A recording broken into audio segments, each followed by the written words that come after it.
Are you ready to meet your junior finalists? One will be world champion. Let's greet them both now. From Australia, please welcome Nick Can.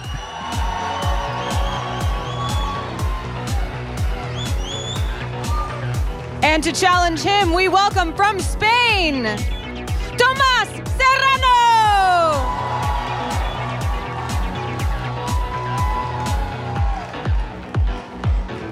We're going to get right into this game and watch these two face off. I cannot wait. Casters, back to you. All right, Nicholas Khan of Australia going to be facing off against Tomas Serrano of Spain. Both players are already here, the finalists of the World Championships in the junior division. Let's go ahead and pull up some player profiles to look at some of their past accomplishments. Nicholas Khan is no stranger to the stage at all whatsoever. We've already seen him in the past winning the North American International Championships and also having one of the most amazing season runs we've ever seen. Here it is, European International Championship, Oceania International Championship, Latin American International Champion. Oh, so many lists of accomplishments, and totaling up all of his championship points throughout the entire season, he has 2,310 championship points. That is a lot of championship points. I mean, he could have qualified for Worlds several times over with such an incredible amount. Yeah, and not even just that. Like, he's been competing in the World Championships for so long, but this is actually his first time in the top cut. Yeah, so it looks like, he's been here since 2013, where he got top 16 at Worlds. 2004, he got top 9. 2015, top 16. 2016, top 32. But now he's down to the final two, running a team that might look very familiar to some of those viewers at home. It was actually his brother's team that won his brother the North American International Championship title. Yep, it's a very balanced team. Over on the other side, Tomas Serrano of Spain, it's his first year competing, and I talked to him a little bit before the event. He said his biggest finish was actually a second place at that Madrid special event. All of his accomplishments this year, obviously the World Championship Finals, he actually acquired 365 CP throughout the entire season. So really, Nick Khan has a lot of experience. He's been playing a lot, but here he is, Tomas Serrano of Spain, ready to face up against the defending North American International Champion, and this is going to be a huge battle. It's a much more trick room oriented team over on Tomas's side. It's much more trick room oriented, and it's also a little bit more offensive. And by a little bit more, I mean actually incredibly more, to be honest with you.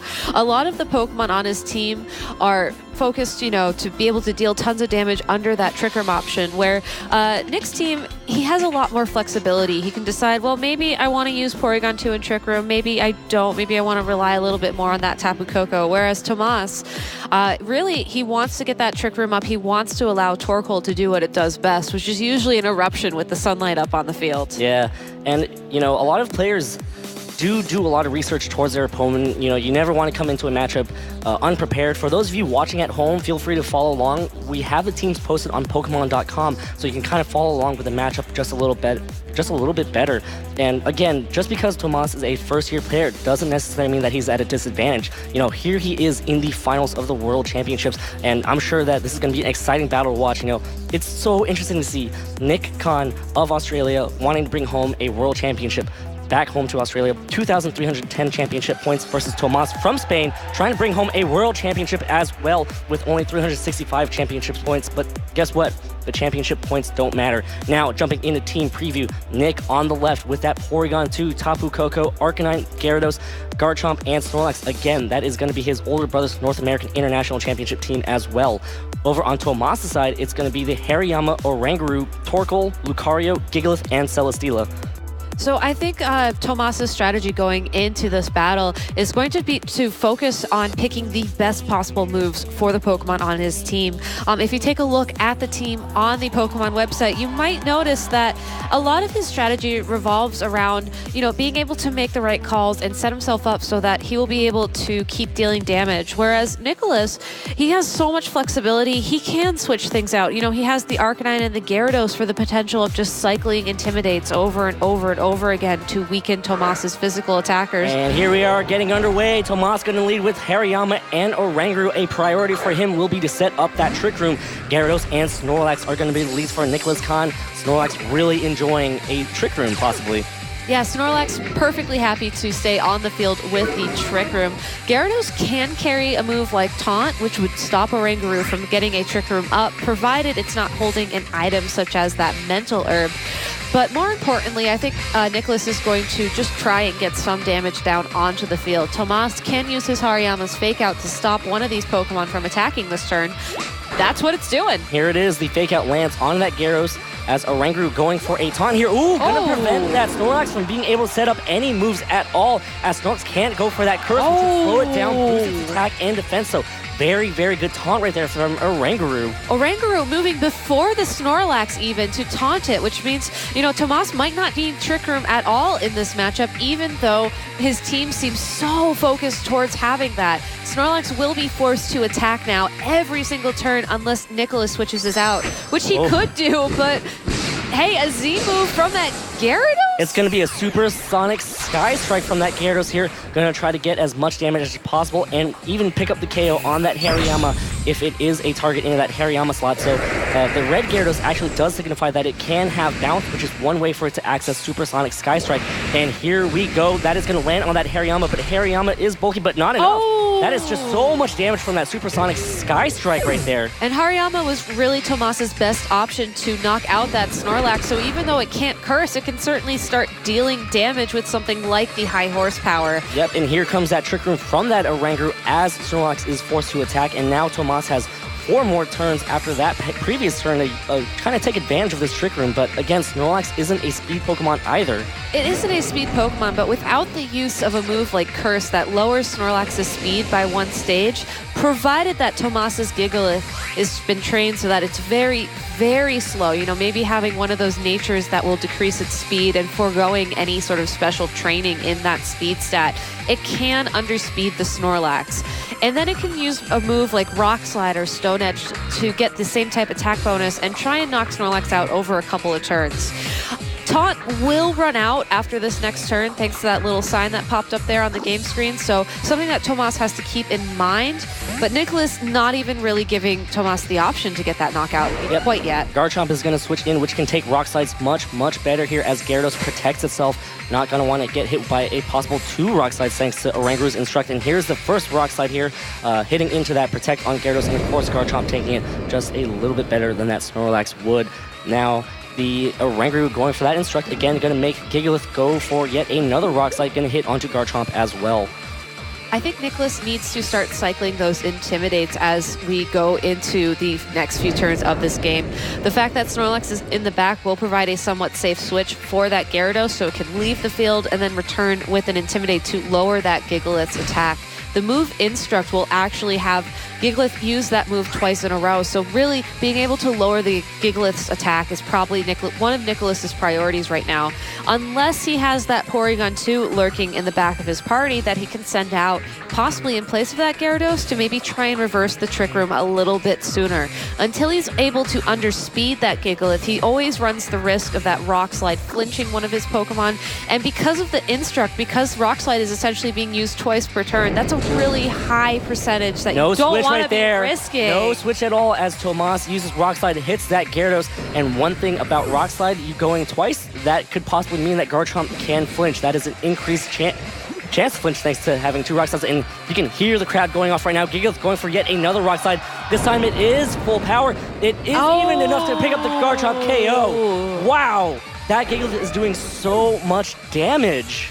And we touched on this a little bit before this match started. We've only seen that Gigalith use Rock Slide, and if you were to look at the team sheet up on the Pokemon website, you might know that the Gigalith is holding the Choice Band item, so those Rock Slides are going to be so powerful. Even though Tomas can't pick another move, with Trick Room still up, Arcanine will intimidate the Gigalith, but it's weak to those rocks type attacks. So if this Snorlax can't use that curse to possibly underspeed and try and knock out this Gigalith with something like a high horsepower over the next couple of turns, or if Nicholas can't figure out another way to just let this Trick Room run out, it's going to be a really tough position for him to sort of come back and be able to win this game. Trick Room is such an amazing option on a team like Tomas's because once it's up, you know that your Gigalith is always going to underspeed, and with a move like Rock Slide, you just give yourself so many opportunities to not have your opponent move. Yep, and here comes yet another Gigalith Rock Slide. Gonna hit into that Snorlax slot as Arcanine protects, trying to stall out this last turn. Wow, so much damage with a critical hit. Snorlax is going to go ahead and munch away on its berry to heal back 50% of its hit points. So again, that Gigalith is doing so much damage. Snorlax now using Curse, going to slow itself down. But again, one big thing is going to be that defense boost that it's going to get, which will allow it to take these Rock Slides just a little bit better and also set it up to be able to start attacking. Here it is, another Rock Slide from that Gigalith here. Once Trick Room expires, Gigalith can go for flinches on that Snorlax now. Arcanine protecting, preserving it for enough turn, but Snorlax dodges that. So here it is, Trick Room should expire by the end of this turn as all Pokemon again take more chip damage from that Sandstorm. Sandstorm is pretty great for that. It's not always the amount of damage you need to ensure a knockout, but you know, every little chip closer to that 0 is always going to be, you know, something beneficial. In Nicholas's case, the Snorlax will probably underspeed that Gigalith right now. Again, it depends on how it's trained, but most of the time you can count on that after a Curse. Might be a good opportunity for him to target down that Gigalith with the high horsepower, because if Gigalith is knocked out, Oranguru cannot instruct it to do anything, and Tomas just playing it super safe. Yep, Celesteela has a much better matchup against that Snorlax. Arcanine going for an extreme speed here, going to try to get the KO on Oranguru before it can go move. And here it is. Snorlax goes for his Facade, hits that Oranguru slot, and gets the KO. Big knockout from that Oranguru there. Not able to taunt that Snorlax to prevent it from cursing yet again. A great prediction by Nicholas there by targeting down that Oranguru. Now that the Twisted Dimensions have returned to normal, Tomas will not be able to set up a second Trick Room. On the other hand, Tomas, we know that the Gigalith will outspeed that Snorlax probably because of that Curse. We haven't seen that play out yet, but it's certainly something that is a very safe assumption for Tomas and Nicholas to make right now. So Nicholas needs to figure out, how do I knock out the Gigalith? How do I knock out this Celesteela? Given the fact that, you know, we know that the Gigalith is probably going to get one attack. It's probably going to be one of those Rock Slides, and it's really going to threaten my Arcanine on the field. It might be best to just keep it safe for now. Arcanine now protecting itself as Celesteela protecting itself as well. Right there, the play was for Tomas to deal with that Arcanine while the Gigalith deals with it and protects Celesteela, but instead Nicholas protects his Arcanine, and here comes another Rock Slide on that Snorlax, bringing it down to a little bit over 50%, and Snorlax using this turn to go for another Recycle. So those curses are paying off. I apologize for the mistake that I made early because that Trick Room actually expired just recently. No worries. I counted wrong. It's hard to keep track. You know, I feel like the developers put that little box in the game just to help everybody out because there's so much going on right now. Snorlax recycling the berry, though, a very great play. Protection. Arcanine gets to go for a Flare Blitz onto that Celesteela slot here. Gonna do big damage, but Celesteela can hang on with just a sliver of health right there. Arcanine taking a lot from recoil as Gigalith goes for a Rock Slide. Connects on both Pokemon here. Should get the KO on Arcanine. And Snorlax gets chipped away, but is Snorlax going to be able to move here? Because that Snorlax is going to be threatening that Gigalith with a high horsepower. Gigalith does have a very high physical defense stat, but is it going to be enough? But Snorlax goes for a Facade instead, trying to get the KO on that Celesteela. So right now it's down to the Gigalith on Tomas' side versus Nicholas's boosted Snorlax, so this is going to be pretty close. Like I said, if there's a Rock Slide, there's a way. If there's a Rock Slide, there is a way, but Rock Slide isn't the most accurate move. High Horsepower isn't the most accurate move, so it might come down to a little bit of luck, but on both of these trainers' sides. You know, Tomas needs the Rock Slide to connect and needs it to flinch probably a couple times. Here is the first Rock Slide, connects on Snorlax, still does so much damage as Snorlax uses Recycle here, so it is going to go ahead and heal back 50% of its hit points with that Aguave Berry. So again, Tomas still needs to fish for a lot more critical hits. Yeah, we're probably or flinches.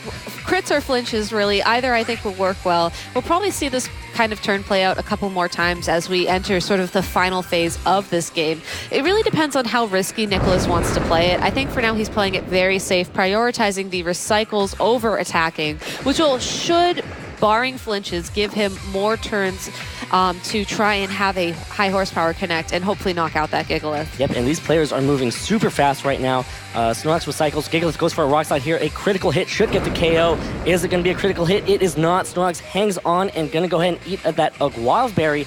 And now Nick, if the Snorlax flinches, that could be dangerous. Could set him up for something bad later on as Snorlax goes for a high horsepower connects on that Gigalith, boosted by one stage, but again, that physical bulk from that Gigalith preserves it for yet another turn. So again, gonna need some more flinches here from this Gigalith. The rock slides had to connect, and so does that high horsepower. Here's that rock slide right now. Gonna hit that Snorlax, gonna still do a lot of damage. Snorlax recycles another berry and eats that Guava Berry immediately. So really, this Snorlax is, taking it easy, kind of relaxing, just enjoying some berries here.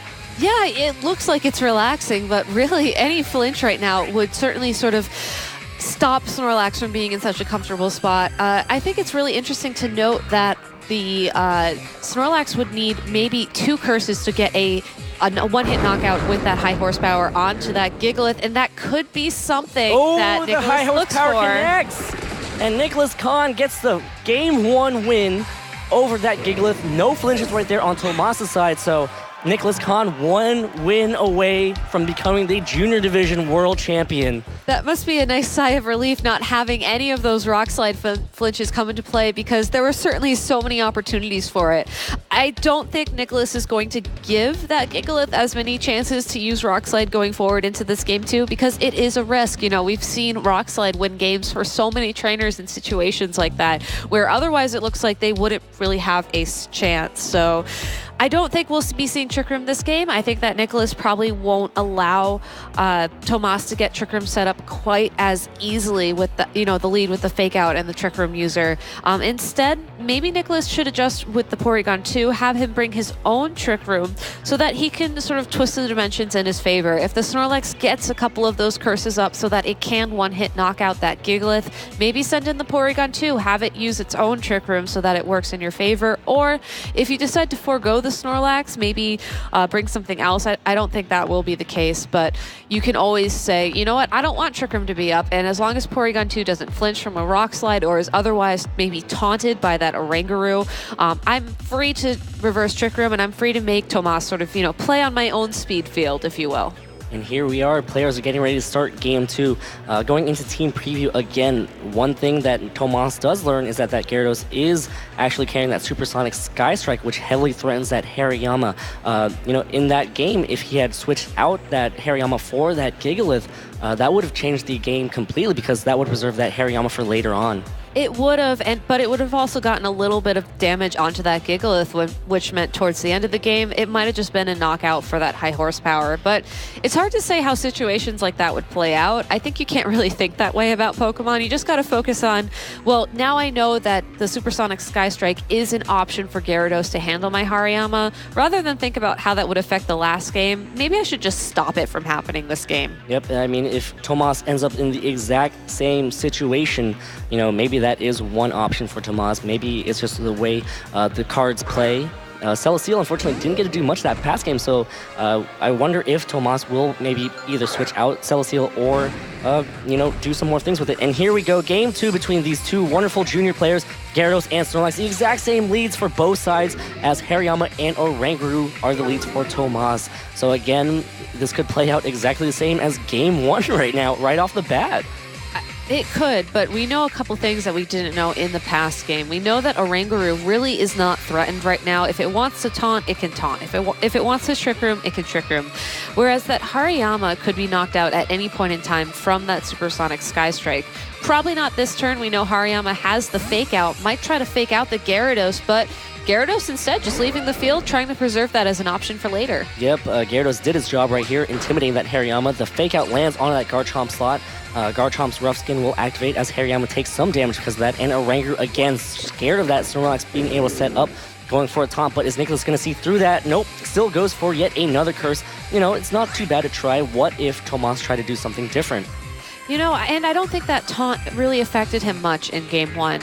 it would have given him an opportunity to maybe start threatening that Gigalith a little bit sooner, but overall he was able to make up for that lost time. And switching out to remove the taunt is another way to do that. Yep, Snorlax now switching out, resetting that taunt, and getting Gyarados back in for yet another Intimidate. So now that Hariyama is actually at 2 stages of decreased attack, essentially having its attack stat as Garchomp goes for an Earthquake, so that switch also allows Garchomp to go for this Earthquake without damaging his own side. That does a lot of damage to that Hariyama and also a little bit of damage to that Oranguru, but here we go. It's going to be an all-out pummeling. It is most likely going to land into what was that Snorlax slot, and that Gyarados does not mind taking all-out pummeling at all. So here we go. There it is, the Fightinium Z activating as the all-out pummeling comes out. It's surprising to see a Hariyama holding a Fightinium Z crystal. Normally they have the ability Guts, which will raise their attack when affected by some sort of status, and will hold an item like a Burn Orb or a Poison Orb to take advantage of that. Instead here, going for damage, but just not finding it. Yep, and Oranguru now setting up the Trick Room, so there are going to be 4 more turns after this turn in order to kind of take advantage of having your slow Pokemon come in. Yes, but it's going to be a very tricky switch for Tomas. With that Garchomp on the field, Oranguru, nothing we've seen from it really can threaten to stop that Earthquake. You know, it doesn't get a move like Wide Guard to protect it. Hariyama can learn it, which, you know, switching out the Oranguru to send in the Gigalith and then Wide Guard to stop the Earthquake would be a great option, but might not be carrying it, actually. So Tomas might be forced here to just hope that Nicholas will knock out one of his Pokemon this turn. We already saw that Earthquake deal over half damage to that Hariyama in 1 hit, so that he can send the Gigalith in for free, underspeed that Garchomp, and then hopefully knock it out in 1 go. Yep, and here comes a close combat from that Hariyama hitting into that Garchomp slot. Still, you know, that Intimidate is paying off so well as Hariyama's defenses are getting dropped now. Garchomp's Rough Skin again activating and again chipping away at that Hariyama. Here comes a Side Shock from that Oranguru. Gonna connect onto that Garchomp. Gonna bring it down to about 40%, and here comes a Supersonic Sky Strike from that Gyarados. Gonna get ready to pounce on that Hariyama or even on that Oranguru to get the KO. I don't think Nicholas needs the Supersonic Sky Strike for a KO, though. So on the one hand, you might look at it as, well, yes, he's being able to knock out one of the Pokemon on Tomas's side of the field, but on the other hand, you know, that's what Tomas wants. With this Oranguru gone, you know, yes, oh, never mind. Yep, Garchomp, that puts it in range for the Garchomp Earthquake, though, so here it comes. That Earthquake is going to go ahead and knock out the Hariyama and the Oranguru, so now Tomas down to his final 2 Pokemon in this tournament, and this could be it. Nicholas Khan might be in good position to seal the deal here in Game 2 of the World Championships Finals. If it's that Torkoal and that Gigalith combination, though, I think Nicholas still has a bit of a battle ahead of him. Again, we know that the Gigalith has Rock Slide. We know that it's Choice Banded.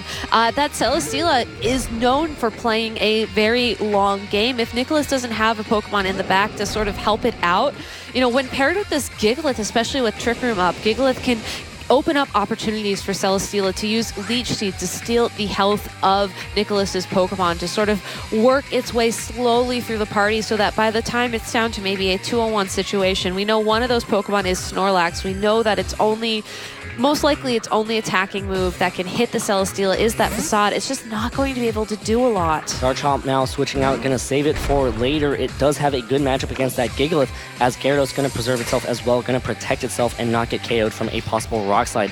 Gigalith now going for a Rock Slide. It is going to hit that Snorlax here. Without that Curse Boost, we'll be taking a little bit more damage as Snorlax gets taken down about 40% of its hit points. Celesteela now going for a Heavy Slam. It is going to hit that Snorlax. Is it going to activate the Berry? It is going to be able to activate that Guava Berry. So that's good information to have. You know, the Rock Slide and that Heavy Slam might be able to get the KO coming into the next turn. Gonna force Nicholas to recycle with that Snorlax if he wants to preserve for later on. It's going to force him to recycle, but if he uses Curse this turn, he'll actually underspeed that Gigalith going into the next turn. So it might seem like a little bit of a gamble, I think, but overall, the long-term effect will be if he's able to get this one Curse, he's guaranteed a recycle. Gyarados now switching out. Gonna switch in Garchomp, which takes those Rock Slides much, much better. But again, this Gigalith does a lot of damage because it's carrying that Choice Band. Here it is, a Rock Slide gonna connect on Garchomp and Snorlax. Again, so much damage. And Snorlax does go for the curse right here to allow that Snorlax to underspeed the Gigalith next turn and allow it to possibly set up a Recycle. And again, well, Snorlax with one curse, it's kind of scary under Trick Room as Celesteela goes for a Leech Seed, but Snorlax avoids it. So there you go, Celesteela really trying to set up for that end game, trying to stay on the field as long as it possibly can, but unfortunately for Tomas, it misses. It's unfortunate, but it wasn't required. It would have been a nice to have. Really, the required thing right now is that Tomas is able to knock out that Garchomp before the end of the Trick Room. Yep, and here comes Snorlax using its Recycle. Going to go ahead and find an Aguav Berry and eat it back up and heal back 50% of its hit points thanks to that Gluttony ability, which has been so good in this format. Here it is, Gigalith going for another Rock Slide, going to connect onto Garchomp, get the KO there, and still do a good amount of damage to that Snorlax. Celesteela now will be able to move, going to go for a Leech Seed, and it finally does connect on that Snorlax, so now it might come down to a Celesteela and a Celesteela Snorlax endgame, possibly.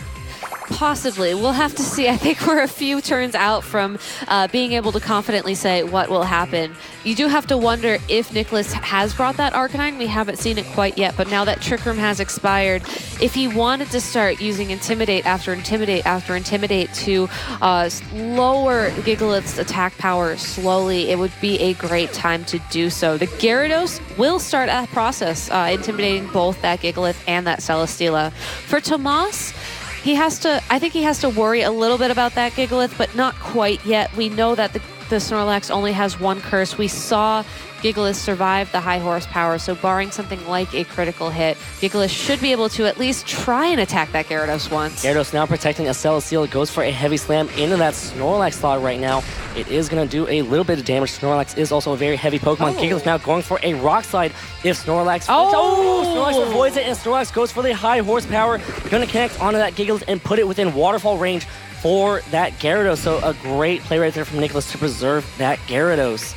A great play and really just great positioning for him. You know, dodging the Rock Slide was almost icing on the cake there. Just one less thing he has to worry about. Even though Snorlax's health is getting low, we know something because of the Choice Band item the Gigalith cannot protect. So unfortunately for Tomas, there's really nothing he can do to stop the Waterfall or other attack from that Gyarados to connect with that Gigalith for a knockout. Here it is, the Waterfall connects on that Gigalith, and that is another KO for Nicholas, and Tomas down to his final Pokemon. It is going to be Celesteela, but of course there could be that Arcanine hiding in the back. Celesteela going for a heavy slam now on that Snorlax, does almost get the KO, leaks. Oh no! Snorlax goes for a Recycle instead and is going to heal all the way back up. Yes, unfortunately for Celesteela, it loves playing these very, slow, stally kind of games. We saw a lot of it yesterday, but when it's facing a Pokemon that does have access to recovery, such as recycling a berry or like a recovered Gastrodon like we saw last night, it just means it has to keep stalling for more and more time. And this Celesteela might not have the tools it needs to be able to, take this 3-on-1, especially if there is that Arcanine in the back. Arcanine gets access to Flare Blitz, Flamethrower, so many very powerful fire-type moves that Celesteela doesn't have an answer for. Ooh, and Gyarados avoids that Leech Seed as Snorlax goes for a Recycle here. Gonna go ahead and find that Aguav Berry and set up just to make sure that all of his outs, all of his options are still present on that table with that Snorlax. So again, this is an uphill battle for Tomas's Celesteela. Again, that Arcanine could also just be hiding in the back for Nicholas. Nicholas is certainly keeping whatever's in the back safe, and I think that's a really smart play for him. He doesn't need it where he's at right now in this game. He's been very smart about preserving his Snorlax, making sure that he's always holding that Aguav Berry so that on the off chance his health does dip below 50%, it can go right back up. In terms of the Gyarados, it could just switch out. Yep, and here it comes. It's actually Tapu Koko. Sorry, we were wrong. It's not Arcanine in the back. It is going to be that Tapu Koko. So Nicholas did make some adjustments, but this Tapu Koko in that electric terrain is not going to mind facing off against this Celesteela at all. Celesteela does set up a Leech Seed onto that Tapu Koko slot, so it will be recovering just a little bit more.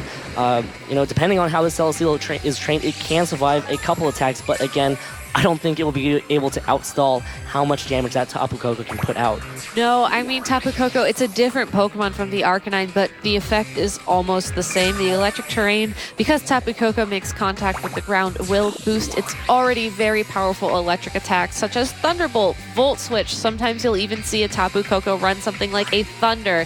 So if Nicholas has a way to just deal a lot of damage in one turn with that Tapu Koko, you know, it would really be a great option for him to do so.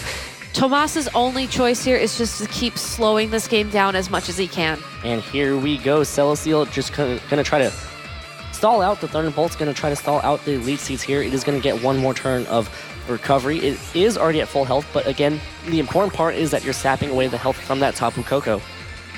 Yes, even though you're not really benefiting from it yourself, this is really Celesteela's form of offense. Those heavy slams, I mean, to a Tapu Koko, because its defenses aren't that great, will do a respectable amount of damage. But for something like Snorlax... Ooh, no double protect there from that Celesteal. Tapu Koko goes for a Thunderbolt, boosted by that electric terrain. Celesteal hangs on with just a sliver of health. Here comes the Facade from that Snorlax with a boosted Curse. It does get the KO. Celesteela, and Nicholas Khan is your 2017 Pokemon video game world champion in the junior division.